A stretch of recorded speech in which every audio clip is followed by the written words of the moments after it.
Water intake करने से हमारे सारे जो सिस्टम है वो बेहतर तरीके से काम करने लगते हैं। तो कहते हैं कि सही अमाउंट में वाटर इनटेक और अपने माइंड को सही रखने के लिए मेडिटेशन करना, यानी कि मेडिटेशन तक जाना, ध्यान करना बेहद ज़रूरी है। अगर मान लीजिए किसी को हेल्थ इश्यूज़ हैं, प्रॉब्लम चल रही है, तो क्या पानी को भी कुछ हील कर सकते हैं? पानी में भी कुछ मेडिटेशन का ऐसा टच डाल सकते हैं?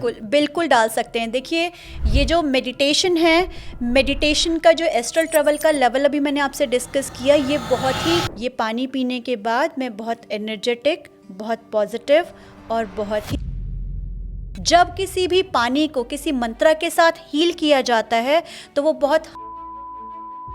पानी का रिचुअल क्या होना चाहिए? किस तरह से हमें वो लेना चाहिए? जिस तरह से मछली पानी के बिना जीवित नहीं रह सकती, उसी तरह से इंसानों में भी ऐसा माना जाता है कि किसी भी हेल्थ प्रॉब्लम के लिए आधा इलाज पानी कर देता है। आइए आज इसी पॉडकास्ट में इसके ऊपर बात करेंगे कि किस तरह से जल को आप मेडिटेट करके हील कर सकते हैं और उसको यूज़ कर सकते हैं अपनी हेल्थ प्रॉब्लम्स को ठीक करने के लिए।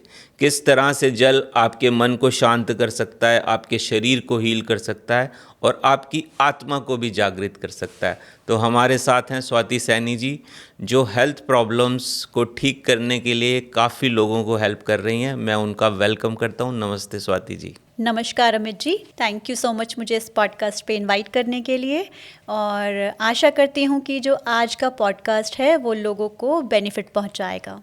बिल्कुल, हमारी भी यही आशा है और हम भी यही चाहते हैं askganesha.com पे कि जो भी पॉडकास्ट हो उसमें लोगों को नॉलेज मिले, उनको अवेयरनेस हो, ताकि उनकी लाइफ बेटर बने। बिल्कुल। सबसे पहला प्रश्न तो हमारा यही है कि हमें प्यास क्यों लगती है? शरीर को पानी की ज़रूरत क्यों महसूस होती है? बहुत ही अच्छा प्रश्न पूछा अमित जी। देखिए, जब हमें प्यास लगती है तो इसका मतलब ये है कि हमारे शरीर से 1 या 2% पानी कम हुआ। हमारे शरीर के अंदर 70% पानी है। जैसे ही 1 या 2% पानी कम होता है, वैसे ही हमारा जो शरीर का ब्लड है, जो रक्त है, वो मोटा होना, गहरा होना, थिक होना शुरू हो जाता है, जिसकी वजह से जो ऑक्सीजन का लेवल है वो ब्रेन तक सही मात्रा में नहीं पहुंच पाता। तो आप देख रहे हैं कि कैसे पानी का कनेक्शन सीधा सीधा ब्रेन से है, और इसी कंडीशन में हमें प्यास लगती है, यानी कि हमारी बॉडी, हमारा शरीर मदद मांग रहा है, कह रहा है कि मुझे पानी चाहिए और मुझे प्यास लगी है। तो ब्रेन का पानी के साथ इतना गहरा रिश्ता क्यों है? जो हमारा ब्रेन है उसको अगर देखा जाए तो 70 से 75% वो पानी से बना हुआ है। जैसे ही पानी का लेवल कम होना शुरू होता है तो आप देखिएगा, आप अगर कोई काम कर रहे हैं तो फोकस होकर नहीं कर पाएंगे। फोकस डिक्रीज़ होना शुरू हो जाता है, कंसंट्रेशन डिक्रीज़ हो जाती है, डिहाइड्रेशन शुरू हो जाता है, और जो हमारी ब्रेन की मसल्स हैं उनमें श्रिंकेज शुरू हो जाता है, जिसकी वजह से हमारा ब्रेन अच्छी तरीके से काम नहीं करता। और जो हमारा ब्रेन है उसमें जो सिग्नल्स हैं वो न्यूरॉन्स के थ्रू जाते हैं, तो इसका सीधा सीधा इम्पैक्ट उन न्यूरॉन्स पर भी पड़ता है। वो सही तरीके से सिग्नल आगे नहीं पहुंचा पाते, यानी कि मैसेज ठीक से कन्वे नहीं कर पाते। इसीलिए पानी का कनेक्शन आपके ब्रेन, आपकी न्यूरॉन्स, इन सब से कनेक्टेड है। तो थोड़ा डिटेल में समझाइए, न्यूरॉन्स को पानी कैसे एनर्जाइज करता है? देखिए अमित जी, हमारा जो ब्रेन है वो न्यूरॉन्स के सिग्नल्स पर काम करता है, यानी कि एक इलेक्ट्रिकल सिग्नल है जिसके ऊपर न्यूरॉन्स काम करते हैं, यानी कि ये कह लीजिए उसी सिग्नल के थ्रू वो बातचीत करते हैं, इलेक्ट्रिकल सिग्नल के थ्रू। अगर आपको कोई सामान उठाना है, आपको वो सामान उठाने के लिए जो मैसेज जाएगा वो न्यूरॉन्स के थ्रू जाएगा, यानी कि एक इलेक्ट्रिकल पाथवे हमारे ब्रेन में और हमारी बॉडी में बन रहा है। तो अगर पानी की कमी होती है, जैसे या फिर हम पानी शरीर को देते हैं, तो ये जो इलेक्ट्रिकल सिग्नल है पानी की कमी होने से वो सिग्नल लो होना शुरू हो जाता है, और जैसे ही सिग्नल लो होना शुरू हो जाएगा वैसे ही बॉडी में श्रिंकेज शुरू हो जाएगी, डिहाइड्रेशन शुरू हो जाएगी, आप एनर्जी की कमी महसूस करेंगे। अगर हमें चाहिए कि ये जो न्यूरॉन्स हैं, ये जो इलेक्ट्रिकल सिग्नल है, ये सही सही चलता रहे, तो इसको क्या चाहिए? दो चीज़ें चाहिए। पहला वाटर, दूसरा इलेक्ट्रोलाइट्स। तो आपने देखा होगा कि जब हम बीमार होते हैं या डिहाइड्रेशन हो जाता है तो हम इलेक्ट्रॉल यानी कि ORS को कंज्यूम करते हैं। तो उसके अंदर क्या होते हैं? इलेक्ट्रोलाइट्स होते हैं। वो इलेक्ट्रोलाइट्स क्यों हम अपनी बॉडी में इनटेक कर रहे हैं? ताकि वो हमारी जो एनर्जी की कमी है उसको पूरा कर सके, हमें वापस से हाइड्रेट कर सके, और क्या कर सके, वो उन न्यूरॉन्स को कंप्लीटली हाइड्रेट कर सके, यानी कि उन सिग्नल्स को वापस से ठीक कर सके। तो अगर हमारी बॉडी में पानी की कमी होगी और बॉडी डिहाइड्रेट होगी तो आप देखेंगे चिड़चिड़ापन आना शुरू हो जाएगा और आप अपने काम को सही तरीके से नहीं कर पाएंगे। आपका रिएक्शन टाइम जो है वो भी बढ़ जाएगा। अगर बॉडी में डिहाइड्रेशन है तो आप किसी डिसीजन को लेने का जो टाइम स्पैन है वो भी बढ़ जाएगा, किसी काम को करने का, रिएक्ट करने का टाइम स्पैन जो है वो भी बढ़ जाएगा। इसीलिए वाटर इनटेक हमारी बॉडी में जाना बेहद ही इम्पॉर्टेंट है। तो आपने दो चीज़ों की बात करी, पानी और इलेक्ट्रोलाइट्स। तो इलेक्ट्रोलाइट्स का क्या साइंटिफिक रिलेशन है पानी से? देखिए, जो इलेक्ट्रोलाइट्स हैं यानी कि सोडियम, पोटेशियम और मैग्नीशियम, ये इलेक्ट्रोलाइट्स हैं, ये हमारी बॉडी के लिए इम्पॉर्टेंट हैं।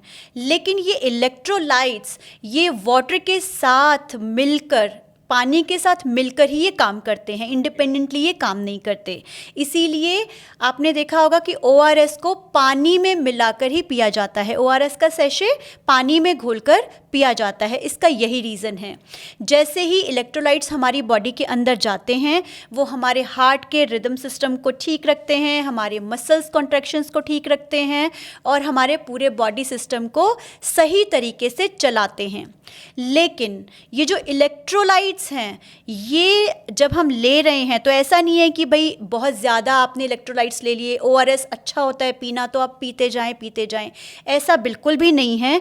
अगर आप ज़रूरत से ज़्यादा पानी अगर आप पीने लग जाएंगे वो भी सही नहीं होगा, क्योंकि इलेक्ट्रोलाइट्स पानी के साथ मिलकर काम तो करते हैं, लेकिन अगर ज़्यादा पानी अगर बॉडी में डाल लिया जाए तो वो इलेक्ट्रोलाइट्स को डाइल्यूट कर देगा।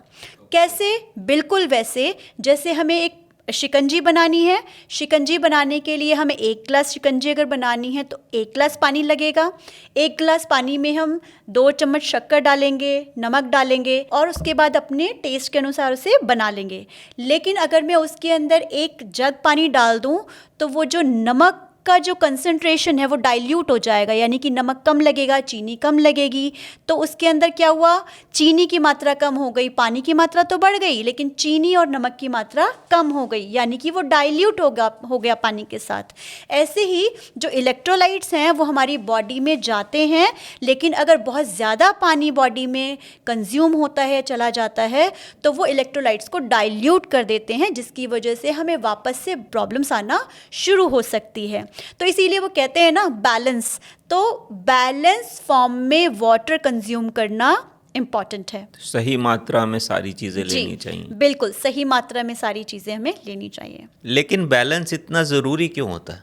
देखिए अमित जी, बैलेंस इसलिए इम्पॉर्टेंट है क्योंकि हमारी बॉडी में जो ब्लड है उसका pH मान यानी pH वैल्यू, जैसे हर किसी को मेजर करने के लिए एक मापदंड बनाया गया है, किलोग्राम हो गया, मीटर हो गया, किलोमीटर हो गया, वैसे ही ब्लड को मापने के लिए pH वैल्यू बनाई गई है। तो ब्लड का जो pH मान है वो 7.34 से 7.45 के बीच में होता है। ऐसे ही पीने का जो पानी है, जो पानी हमें पीना चाहिए, उसका जो pH मान है वो 7 होता है। यानी आप ये कह लीजिए जो इसका मेजरिंग स्केल है, ये स्केल उसके बीच में लाई करता है, न ज़्यादा इधर न ज़्यादा उधर। तो ये बैलेंस इसकी स्टेट है 7 और 7.35 टू 7.45। अगर ये बैलेंस फॉर्म में इस pH तक अगर हम अपनी बॉडी में वाटर को रख रहे हैं और ब्लड के pH को 7.34 से 7.45 तक मेंटेन रख रहे हैं, तो उस कंडीशन में हमारी बॉडी का जो सिस्टम है वो एफिशिएंट तरीके से काम करेगा। इलेक्ट्रोलाइट्स प्रॉपर कंसंट्रेटेड फॉर्म में रहेंगे, वो ज़्यादा डाइल्यूटेड नहीं होंगे और ज़्यादा थिक भी नहीं होंगे। तो जब हमारा सिस्टम राइट अमाउंट में पीएच वैल्यू को मेंटेन करेगा, हमारी बॉडी का सिस्टम ठीक रहेगा, एफिशिएंट रहेगा, और ये सीधा सीधा कनेक्टेड है हमारी बॉडी के मेटाबॉलिज्म से। यानी कि हम कहते हैं ना कि हमारी बॉडी का मेटाबॉलिज्म बहुत अच्छा है, मैं ठीक से काम कर पा रहा हूँ, या मैं खाना खाता हूँ तो वो कंज्यूम अच्छे से हो जाता है, मैं वर्कआउट कर रहा हूँ तो कंज्यूम अच्छे से हो जाता है, फैट नहीं बढ़ रहा है।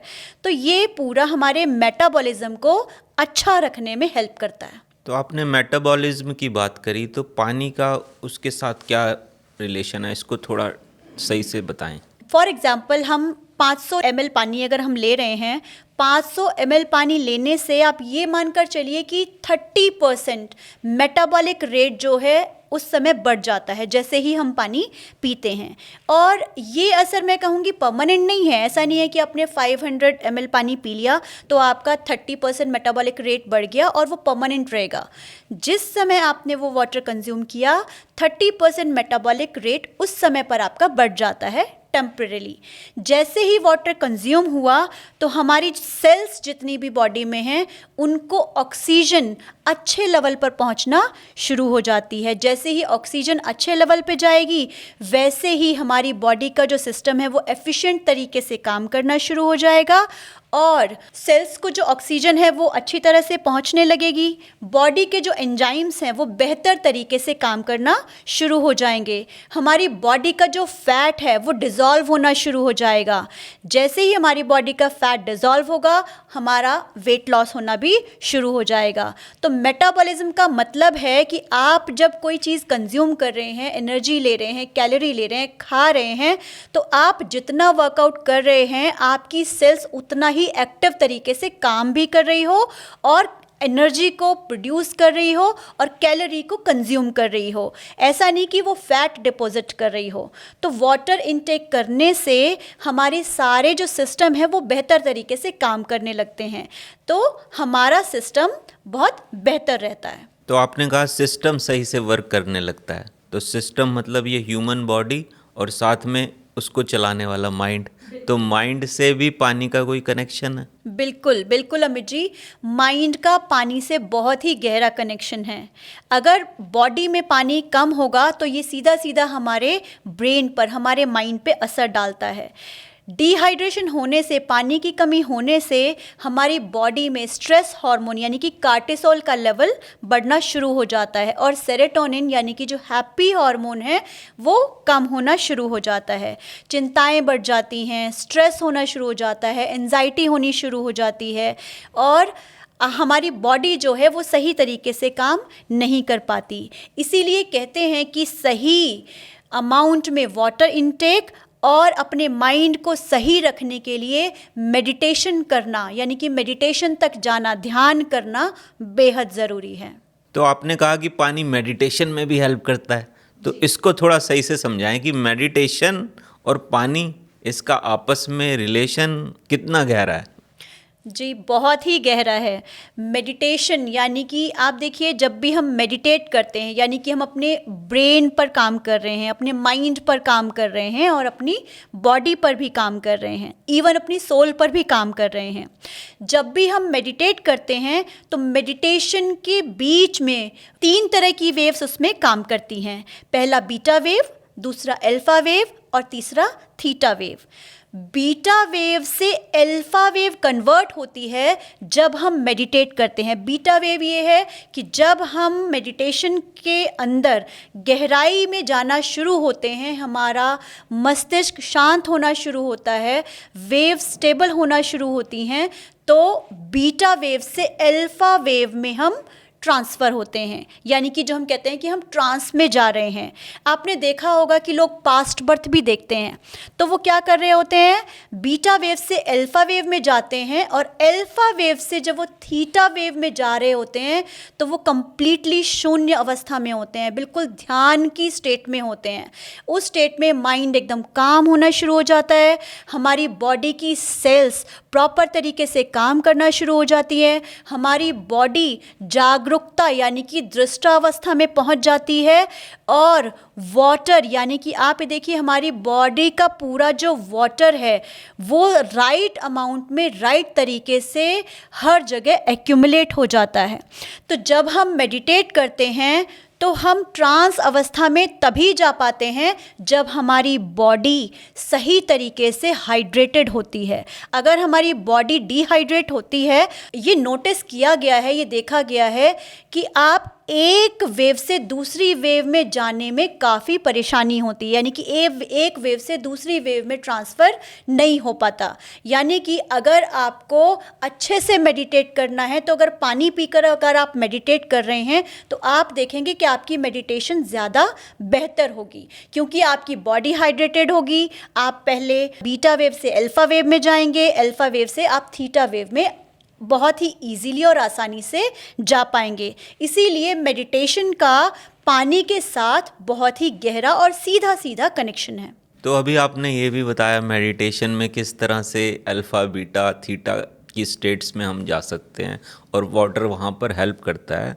लेकिन एक क्वेश्चन मेरा माइंड में आता है कि जो योगीज़ होते हैं, जो साधना में चले जाते हैं, मेडिटेशन से स्टार्ट तो करते हैं लेकिन धीरे धीरे डीप साधना में चले जाते हैं, तो वहाँ पर तो वो बिना जल के बिना खाने के कई समय तक रह जाते हैं। जी बिल्कुल। तो वहाँ पर क्या पानी की आवश्यकता नहीं पड़ती? देखिए, इसका मैं आपको आंसर इस तरह से देना चाहूँगी कि योगीज़ जब शुरू करते हैं साधना करना, मेडिटेट करना, तो वो एकदम से जल नहीं त्याग देते, एकदम से उपवास रखना शुरू नहीं हो जाते, या एकदम से कुछ ना खाए पिए, ऐसा नहीं होता। पहले वो साधना करना शुरू करते हैं, पहले वो थोड़ा थोड़ा खाना कम करते हैं, फिर वो अपने उपवास की जो अवधि है उसको बढ़ाना शुरू हो जाते हैं, जिसमें वो जल को भी उपवास की तरह ही लेना शुरू हो जाते हैं, कम करना शुरू हो जाते हैं और धीरे धीरे उसे त्यागते हैं। जब वो त्यागने की अवस्था आती है तो एकदम से त्यागना नहीं होता। मेडिटेशन करने के बाद अपनी बॉडी के अंदर वो इतनी प्राण ऊर्जा, इतना प्राण संचित कर लेते हैं कि अब वो बिना पानी और बिना भोजन के सरवाइव कर सकते हैं। अब उन्हें कम खाने और कम भोजन की ज़रूरत है। जब उनको वो स्टेज आ जाती है कि अब वो बिना फूड के, बिना वाटर के सरवाइव करना शुरू हो जाते हैं, तो वो सारी चीज़ों को त्याग देते हैं और मेडिटेट करना शुरू हो जाते हैं। ये हो कैसे रहा है? उस पानी की पूर्ति, उस भोजन की पूर्ति कर कौन रहा है? उसकी पूर्ति कर रहा है उनकी बॉडी के अंदर संचित वो प्राण, जिसको मेडिटेशन से उन्होंने इकट्ठा किया है, वो उसका पूरा काम चला रहा है, उनकी बॉडी को पूरा पोषण दे रहा है। आपने देखा होगा योगीज़, आपको हट्टे कट्टे मोटे योगीज़ नहीं मिलेंगे, वो एकदम बहुत पतले, एकदम श्रिंक हुए हुए दिखते हैं, है ना? तो इसका मतलब ये नहीं है कि जो वो सारी चीज़ें हैं उनको हेल्दी करेगी या फिर उनके अंदर सारे पोषक तत्वों को लेकर जाएगी, बट यस, उनके सर्वाइवल के लिए, उनके जीवित रहने के लिए उतना प्राण ऊर्जा ही काफ़ी है। कई योगीज़ ऐसे हुए हैं, उन्होंने सालों सालों तपस्या की है और सालों सालों तपस्या करने के बाद जब वो साधना में बैठे थे तो उनका वेट फॉर एग्ज़ाम्पल 70 या 80 kg था। साधना के बाद देखा गया तो उनका वेट ज़रूर रिड्यूस हुआ है, क्योंकि उन्हें कैलोरी नहीं मिली, लेकिन उनके अंदर कोई भी प्रकार की बीमारी नहीं पाई गई, उनके अंदर किसी तरह का स्ट्रेस या कोई भी अंग खराब होता हुआ नहीं पाया गया। सिर्फ उनका वेट रिड्यूस हुआ और उन्हें किसी भी तरह की कोई प्रॉब्लम नहीं आई, क्योंकि सारा काम उनके प्राण ऊर्जा, जो संचित प्राण ऊर्जा थी, उससे चल रहा था। जब प्राण ऊर्जा से वो काम चलाने लगे, उन्होंने और साधना की, तो धीरे धीरे क्या होना शुरू हो जाता है, मेडिटेशन के बाद वो एक ऐसे लेवल पर आ जाते हैं जहाँ पर वो अपने शरीर और अपनी आत्मा को अलग अलग कर पाते हैं, यानी कि जिसको हम एस्ट्रल ट्रैवल कहते हैं। एस्ट्रल ट्रैवल में शरीर को देख रही होती है आत्मा बाहर खड़े होकर कि ये क्या हो रहा है मेरे शरीर के साथ, मैं क्या कर रहा हूँ। और कई बारी उसको ऐसे लगता है कि यार ये जो शरीर था ये मतलब मांस का टुकड़ा है ये, और उसको डिफरेंट एक्सपीरियंस हो रहा होता है। वो उस बॉडी को बहुत अलग नज़रिए से देख रहा होता है, उसे कॉस्ट्यूम की तरह देख रहा होता है। कई बारी ऐसा भी देखा गया है कि फॉर एग्ज़ाम्पल किसी योगी ने साधना करनी शुरू की, लेकिन उसको पहले बॉडी में कुछ कुछ प्रॉब्लम्स रही होंगी। मान लो कुछ बीपी की प्रॉब्लम रही हो या किसी और चीज़ की प्रॉब्लम रही हो, क्योंकि ऐसा नहीं होता कई बार कि बिल्कुल स्वस्थ योगी ही मेडिटेट करने बैठा। हो सकता है मेडिटेशन करने से पहले उसकी बॉडी में कुछ किसी प्रकार की प्रॉब्लम हुई हो। तो ऐसे भी केसेस देखने में आए हैं कि मेडिटेशन करने के बाद कुछ समय के बाद जब वो इस अवस्था पे आए, एस्ट्रल ट्रैवल की अवस्था पर आए, तो जो एस्ट्रल मास्टर्स हैं, जो एस्ट्रल सोल्स हैं, जो उनकी हेल्प कर रहे हैं इस पूरे प्रोसीजर में, उन्होंने उनकी एस्ट्रल सर्जरी की। एस्ट्रल सर्जरी कैसे की? एक लेडी थी जिन्होंने मुझे लाइव ही एग्जांपल बताया कि उनकी बॉडी में उन्हें काफ़ी प्रॉब्लम थी। पहले उन्हें मेंस्ट्रुअल साइकिल टाइम से नहीं होती थी, तो उनके साथ ये एक्सपीरियंस हुआ था। उन्होंने एस्ट्रल ट्रैवल किया और जब वो अपनी बॉडी को देख रही थी तो 2 ग्रुप्स आए। एस्ट्रल ट्रैवल में मास्टर्स के 2 ग्रुप्स आए।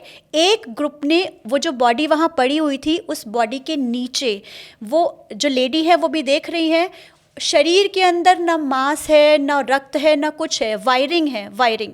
वो उस वायरिंग को कुछ कट कर रहे हैं या कुछ कुछ चीज़ें कर रहे हैं। ब्रेन के पार्ट पर एक डिफरेंट ग्रुप आया, उन्होंने ब्रेन की वायरिंग को कुछ कट किया और इस तरह किया। एक दूसरे से कोई किसी से बात नहीं कर रहा है, और उसके बाद उस लेडी की तरफ उन्होंने देखा, स्माइल किया और फिर वो वहाँ से चले गए। उसके अगले दिन वो जो लेडी है, जब उसने अपनी बॉडी में वापस से एंटर किया तो उसका खुद का ये एक्सपीरियंस था कि मेरी जो प्रॉब्लम कल थी, जिस प्रॉब्लम को मैं बता रही थी, आज मुझे वो प्रॉब्लम नहीं है। तो इसको एस्ट्रल सर्जरी कहा जाता है और ये एग्जिस्ट करती है। एक तरह से आप इसे हीलिंग कह लीजिए या इसे आप एस्ट्रल सर्जरी कह लीजिए। तो ये किस लेवल पे होती है? जब आप एस्ट्रल ट्रैवल करना सीख जाते हैं तब इस तरह के एक्सपीरियंसेस देखने को मिलते हैं। ये तो हम जानते हैं कि आप हेल्थ के सेक्टर में काम कर रहे हैं, मेडिटेशन से हेल्थ प्रॉब्लम्स को ठीक करा रही हैं जी। लेकिन पानी का क्या मेजर रोल रहता है उसमें? अगर मान लीजिए किसी को हेल्थ इश्यूज़ हैं, प्रॉब्लम चल रही है, तो क्या पानी को भी कुछ हील कर सकते हैं? पानी में भी कुछ मेडिटेशन का ऐसा टच डाल सकते हैं? बिल्कुल, बिल्कुल डाल सकते हैं। देखिए, ये जो मेडिटेशन है, मेडिटेशन का जो एस्ट्रल ट्रैवल का लेवल अभी मैंने आपसे डिस्कस किया, ये बहुत ही चुनिंदा लोगों के लिए है, जो बहुत ही कम लोग 1 या 2% चूज़ करते हैं। लेकिन हमें अपनी हेल्थ को ठीक रखने के लिए नॉर्मल जो हम मेडिटेशन करते हैं, अपने माइंड को काम रखने के लिए, अपने आप को स्ट्रेस फ्री रखने के लिए, अगर नॉर्मल 10 मिनट की उतनी मेडिटेशन, न्यूरोप्लास्टिसिटी अगर आप करते हैं और अपने ब्रेन में पॉजिटिव सिग्नल ले जाते हैं पानी के थ्रू, पानी को हील करके अगर आप उसे इनटेक करते हैं, तो हम अपनी हेल्थ प्रॉब्लम को बहुत हद तक ठीक कर सकते हैं। क्योंकि जो वाटर है, ऐसा साइंस कहती है कि उसके अंदर मेमोरी रिटेंशन की पावर है। 2 चीज़ें, सॉल्ट और वाटर। सॉल्ट के अंदर एनर्जी को एब्जॉर्ब करने की ताकत है और जो वाटर है उसके अंदर मेमोरी को रिटेन करने की पावर है।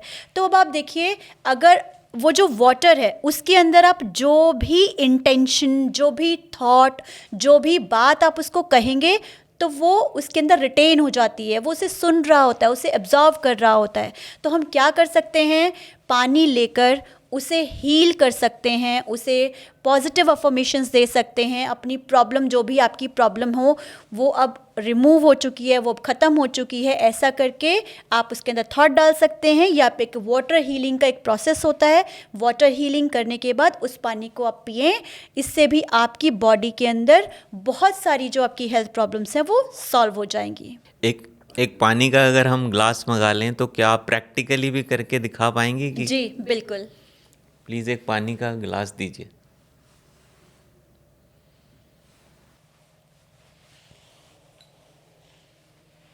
Thank you so much. इस तरह पानी का एक ग्लास आपको लेना है, हथेली पर रखना है। आपको जो भी लगता है आपकी बॉडी में जो भी हेल्थ प्रॉब्लम्स हैं, उन हेल्थ प्रॉब्लम्स को आप नोटिस करेंगे कि वो आपके पैर में हैं, आपके स्टमक में हैं, हैंड में हैं, ब्रेन में है, जहाँ पर भी है। उस प्रॉब्लम का नाम लेते हुए आपको अपनी जो इंडेक्स फिंगर है, हैंड्स क्लीन करने के बाद अपनी इंडेक्स फिंगर को वाटर के अंदर डालना है और आइज़ क्लोज करके जिस भी भगवान को आप मानते हैं, जिस भी गॉड को आप अपने धर्म के अकॉर्डिंग मानते हैं, आप उनका स्मरण करें आप अपने मास्टर सोल्स को भी कॉल कर सकते हैं और आप कहिए ये जो पानी है मेरी सारी प्रॉब्लम्स को एब्जॉर्ब कर रहा है, हील कर रहा है, मेरी बॉडी के अंदर ये पानी जाकर मेरी सारी परेशानियाँ, सारी नेगेटिविटी, सारी हेल्थ प्रॉब्लम्स को ख़त्म कर रहा है। ये पानी पीने के बाद मैं बहुत एनर्जेटिक, बहुत पॉजिटिव और बहुत ही अच्छा और स्वस्थ महसूस कर रहा हूँ। ये पानी मेरे लिए बहुत ही लाभदायक है और इस तरह की पॉजिटिव अफर्मेशंस करने के बाद आप इस पानी को पी सकते हैं। आप जो भी बात बोलेंगे, जो भी चीज़ आप अपने अकॉर्डिंग बोलेंगे, वो ये पानी मेमोरी की फॉर्म में उस इंटेंशन को रिटेन करेगा। इवन इतना ही नहीं, ये हेल्थ प्रॉब्लम्स के अलावा भी अगर आप अपनी कोई मैनिफेस्टेशन करना चाहते हैं, हेल्थ से रिलेटेड आप कहना चाहते हैं कि मेरी ये प्रॉब्लम ठीक हो चुकी है, तो आप इसे पॉजिटिव स्टेटमेंट बनाकर आप इसे कहिए, पानी में रिटेन कराइए और इस पानी को इनटेक कर लीजिए। तो इस तरह से आप अपनी बॉडी में, पानी तो हमें डालना ही है अपनी बॉडी में, साइंटिफिक चीज़ें तो हमने डिस्कस कर ही ली, लेकिन अब जो 500 ml पानी अब मैंने अपनी बॉडी में डाला तो ये अब नॉर्मल वाटर नहीं होगा, अब ये एक तरह से मेडिसिन बन चुका है, अब ये एक हीलिंग वाटर बन चुका है। अब ये क्या करेगा मेरी बॉडी में, जैसे जैसे ये जाएगा वैसे वैसे ये मेरी बॉडी के सारे पार्ट्स को, क्योंकि सेल्स तक जाएगा, सेल्स तक ऑक्सीजन पहुंचाएगा और सेल्स तक अब कौन सा वाटर जा रहा है, हील्ड वाटर जा रहा है। तो अब ये मेरी पूरी बॉडी को एक तरह से हीलिंग देगा, एक तरह से उपचार देगा। तो इस तरह से आप अपनी प्रॉब्लम्स सॉल्व कर सकते हैं वाटर हीलिंग के थ्रू। तो क्या बिना पानी को हाथ लगाए भी इस तरह की हीलिंग की जा सकती है? हाँ बिल्कुल, पानी को बिना हाथ लगाए भी हीलिंग की जा सकती है। बहुत सारी चीज़ें हैं जो आप मेंटल लेवल पर कर सकते हैं, है ना। आप अगर उसे फिजिकली टच नहीं करेंगे तो एब्स्ट्रैक्ट फॉर्म में भी आप उसे हील कर सकते हैं, लेकिन ऐसा माना जाता है कि आप अगर उसे टच करें तो वो ज़्यादा इफ़ेक्टिव है। ये कैसे इफ़ेक्टिव है? जैसे फॉर एग्ज़ाम्पल मदर बच्चे से प्यार करती है, अगर बच्चे दूर दूर रह रहे हैं, मदर बच्चे से नहीं मिल रही है, फिर भी एक दूसरे को पता है कि भाई मम्मी बच्चे से प्यार करती है और बेबी भी अपनी मदर से प्यार करता है। लेकिन अगर वो साथ में रह रहे हैं, एक दूसरे को हक करते हैं, रोज़ कम्युनिकेट करते हैं, बता रहे हैं कि हम आपसे बहुत प्यार करते हैं, तो उसकी इंटेंसिटी डिस्टेंस वाले लव से थोड़ा इंक्रीज़ हो जाती है, क्योंकि उसमें टच ऐड हो जाता है। टच ऐड होने का मतलब क्या है? जब भी हम किसी चीज़ को टच करते हैं तो हम एनर्जी एक्सचेंज कर रहे हैं। लेकिन ऐसा नहीं है कि हम बिना टच किए वाटर को हील नहीं कर सकते।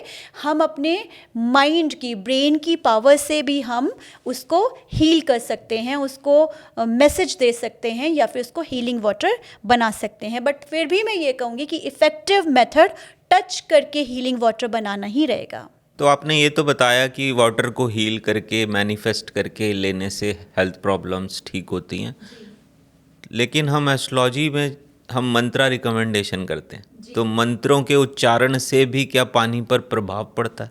बिल्कुल बिल्कुल, मंत्रों के उच्चारण से पानी पर बिल्कुल प्रभाव पड़ेगा, क्योंकि साउंड वाइब्रेशन काम करती हैं, है ना। साउंड वाइब्रेशन, आपने देखा होगा कि जैसे जैसे हम अच्छे सॉन्ग सुनते हैं तो हमारा मूड चेंज हो जाता है ना। हम जब भजन सुनते हैं तो हमारा मूड डिफरेंट हो जाता है। जैसे हम पार्टी सॉन्ग सुनते हैं तो हमारा मूड उस तरह से शिफ्ट हो जाता है ना। तो इसी तरह से जब हम मंत्राज को उच्चारण करके वाटर को हील करते हैं तो उस मंत्रा की हायर वाइब्रेशन, क्योंकि जितने भी मंत्राज हैं वो ओम से शुरू हैं और ओम की, यानी कि ओम भ्रामरी से बना है, भ्रामरी की बहुत इमेंस और पावरफुल वाइब्रेशन है, यानी कि जब वो मंत्रा बना तो वो हायर वाइब्रेशन पर बना हुआ मंत्रा होता है। जब किसी भी पानी को किसी मंत्रा के साथ हील किया जाता है तो वो बहुत हायर वाइब्रेशनल अब लिक्विड बन चुका है, यानी कि वो जो पानी है सिर्फ पानी नहीं है, आप उसे अमृत समझिए, आप उसे एक तरह से बहुत पावरफुल मेडिसिन समझिए। क्योंकि एस्ट्रोलॉजी में भी डिफरेंट डिजीज़ के लिए, डिफरेंट हेल्थ प्रॉब्लम के लिए अलग अलग मंत्रास दिए जाते हैं, जहाँ तक मैं जानती हूँ। तो उस मंत्रा के रिसिटेशन से वो पानी उस पर्टिकुलर डिजीज़ के लिए एक तरह से मेडिसिन का काम करेगा। तो यस, मंत्र के उच्चारण से हम किसी भी पानी को पावरफुल हीलिंग वाटर बना सकते हैं और अपनी प्रॉब्लम्स को सॉल्व कर सकते हैं। हेल्थ प्रॉब्लम्स को काफ़ी हद तक हम ठीक कर पाएंगे। अच्छा, क्या हम मंत्रा से अभिमंत्रित करके पानी को पौधों में भी डाल सकते हैं? गार्डनिंग अच्छी होगी? देखिए मंत्रा की तो ये पावर है कि आप उसे जहाँ भी आप उस वाटर को डालेंगे वहाँ पर आपको पॉजिटिव रिजल्ट्स ही देखने के लिए मिलेंगे। मैं ये नहीं कहती कि मंत्रा से ही आप मंत्रा वाला पानी ही डालते रहिए तो आपके हरे भरे पेड़ हो जाएंगे। आपको खाद देना भी इम्पॉर्टेंट है, आपको बाकी चीज़ें भी करना इम्पॉर्टेंट है। बट यस, ये पक्की बात है कि जब आप उस गार्डन में जाएंगे जिस गार्डन में आप ये अभिमंत्रित मंत्रा वाला पानी डालते हैं, तो आप वहाँ बैठकर एक अलग तरह की एनर्जी महसूस करेंगे, एक तरह से बहुत शांति, सुकून। आपको लगेगा कि आप कहीं और से आए और उस गार्डन में आने के बाद जैसे ही आप आए, आपको अपनी एनर्जी में शिफ्ट दिखेगा कि यार यहाँ कुछ बहुत अच्छा है, यहाँ पे बहुत शांति से मिल रही है, यहाँ पे बहुत अच्छा लग रहा है। बिल्कुल वैसे ही जब हम काफ़ी परेशान होते हैं या कुछ भी होते हैं तो हम मंदिर जाते हैं, एकदम से हमें वहाँ जाकर लगता है कि भाई मैं मंदिर गया और मुझे बहुत सुकून महसूस हुआ, मुझे बहुत आराम महसूस हुआ। ऐसा क्यों है? क्योंकि वहाँ पर प्रेयर्स हो रही हैं, वहाँ पर मंत्राज हो रहे हैं, जाप हो रहा है, हवन हो रहा है और वहाँ पे उसकी साउंड एनर्जी एक्यूमुलेट कर रही है वहाँ पर। तो यस, अगर आप वो वाटर, वो अभिमंत्रित वाटर आप किसी भी प्लांट में डालते हैं, अपने गार्डन में डालते हैं, तो वो आपका एक तरह से मेडिटेटिव गार्डन बन जाएगा। वो वहाँ पर आपकी जो उनकी जो एनर्जी है वो आपको अलग तो बिल्कुल फील कराएंगी ही कराएंगी। अच्छा, एक लास्ट क्वेश्चन मैं चाहता हूँ कि आप हम सबको बताएं कि पानी का रिचुअल क्या होना चाहिए, किस तरह से हमें वो लेना चाहिए? देखिए, पानी का रिचुअल तो एक तो सबसे साइंटिफिकली अगर हम कहें तो बड़े बूढ़े भी कहते हैं, इवन मैंने बहुत लोगों को कहते हुए सुना है कि खड़े होकर पानी मत पीजिए, बैठकर पानी पीजिए। ये तो रही आम बात, साइंटिफिक वाली बात। लेकिन अगर हम अभी बात कर रहे हैं रिचुअल की, यानी कि अगर हम बात कर रहे हैं एनर्जी की, तो जब आप पानी पिएं तो सबसे बेहतर, सबसे पहला पॉइंट है कि सुबह उठते ही सबसे पहले आप एक गिलास पानी को कंज्यूम करिए। सबसे पहला काम मॉर्निंग में उठकर आपका यही होना चाहिए। जहाँ तक वाटर इनटेक की बात हो रही है, यस, आपको सबसे अपने पहला पैर नीचे धरती पर रखना है, आपको धरती माता को प्रणाम करना है, एक गिलास वाटर आपको मॉर्निंग में इनटेक करना है, पहला पॉइंट। दूसरा पॉइंट, जब आप वाटर को इनटेक कर रहे हैं तो हर सिप के अंदर, हर घूंट के अंदर आपको क्या करना है, अवेयरनेस सिपिंग होनी चाहिए। ये नहीं कि आप गट गट गट गट पी गए। आराम से शांति से बैठिए। सुबह के 10 मिनट अपने आप को दीजिए। वो जो वाटर सिपिंग है, हर सिप के साथ आपको अवेयरनेस होनी चाहिए कि पानी मैंने पिया, अब ये अंदर गया और ये कैसे कैसे मेरे बॉडी पार्ट में अंदर जा रहा है। आपको इमेजिन करना है, आपको सोचना है, यानी कि अवेयरनेस, आपको अवेयर सिपिंग करनी है। तीसरी बात, जब आप ब्रीद करें तो आपको ये भी देखना है कि भाई मैं पानी पी रहा हूँ और मेरी ब्रीदिंग, आपको अपनी ब्रीदिंग के पैटर्न को भी नोट करना है। आपको एकदम से घट घट करके नहीं पीना, अवेयरनेस के साथ पीना है और ब्रीदिंग पर भी ध्यान देना है कि भाई मैं ब्रीद कर रहा हूँ तो मेरे दोनों नॉस्ट्रिल में किस नॉस्ट्रिल से जो सांस है वो जा रही है, किस नॉस्ट्रिल से सांस आ रही है। तीसरा, यानी कि आपको अपने ब्रीदिंग पैटर्न को भी चेक करना है साथ साथ। चौथी बात, जब भी आप पानी पिएं, पानी के बीच में आप कम से कम 5 बार रुकिए। थोड़ी थोड़ी सिप लेने के बाद, अवेयर सिपिंग के बाद आप 5-5 सिप के बाद रुकें और आप अपने जीवन में जिन लोगों ने आपको हेल्प किया है या जितनी हमारी सेलेस्टियल बॉडीज़ हैं, सन है, अर्थ है, धरती माता हमारा इतना बोझ उठा रही हैं, हम सबको उन्होंने सरवाइव कराया हुआ है। तो जितनी भी प्राकृतिक चीज़ें हैं आप उनका धन्यवाद कर सकते हैं, पेड़ पौधों का धन्यवाद कर सकते हैं। सबसे इम्पॉर्टेंट बात, आपके पास पीने के लिए जल है, पानी है, आप सरवाइव कर पा रहे हैं, आप उस पानी का धन्यवाद करिए क्योंकि आप उसे पी रहे हैं तो आप जीवित हैं। जल है तो जीवन है। तो और आपकी लाइफ में जिन लोगों ने जल की तरह जो जीवन बने हैं आपकी लाइफ में, जो इम्पॉर्टेंट पार्ट बने हैं आपकी लाइफ का, उन लोगों को धन्यवाद कहिए, उन लोगों को ग्रेटिट्यूड शो करिए। बीच बीच में आपको 5 बारी रुकना है और ये ग्रेटिट्यूड आपने देना है उन सभी लोगों को जिन्होंने आपकी बॉडी को, आपके माइंड को, आपकी सोल को सर्वाइव कराया हुआ है। तो इतना ही रिचुअल आपको करना है। यदि आप ये करते हैं तो आपको बेनिफिट ही देखने के लिए मिलेगा। आप ये नहीं कह पाएंगे कि मुझे नुकसान हुआ, ये तो किसी कीमत पर होने ही नहीं वाला है। तो आप सभी लोग इन रिचुअल्स को फॉलो करिए, अपनी हेल्थ को इम्प्रूव करिए, अपनी मेंटल हेल्थ को इम्प्रूव करिए और अपनी स्पिरिचुअल ग्रोथ को आगे लेकर जाइए। मैं यही आशा करती हूँ। Thank you so much. आपने इतना अच्छा रिचुअल बताया।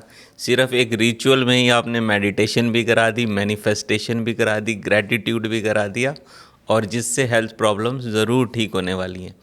थैंक यू दोस्तों। आशा करता हूँ कि आपको ये पॉडकास्ट काफ़ी इन्फॉर्मेटिव लगा होगा, और अगर आप ये प्रैक्टिस करते हैं, इस तरह से पानी को पीते हैं, तो आपकी लाइफ की जितनी भी प्रॉब्लम्स हैं, हेल्थ प्रॉब्लम्स हैं, दूसरी प्रॉब्लम्स हैं, वो सब सॉल्व हो जाएंगी। धन्यवाद। धन्यवाद स्वाति जी। आपका भी बहुत बहुत धन्यवाद।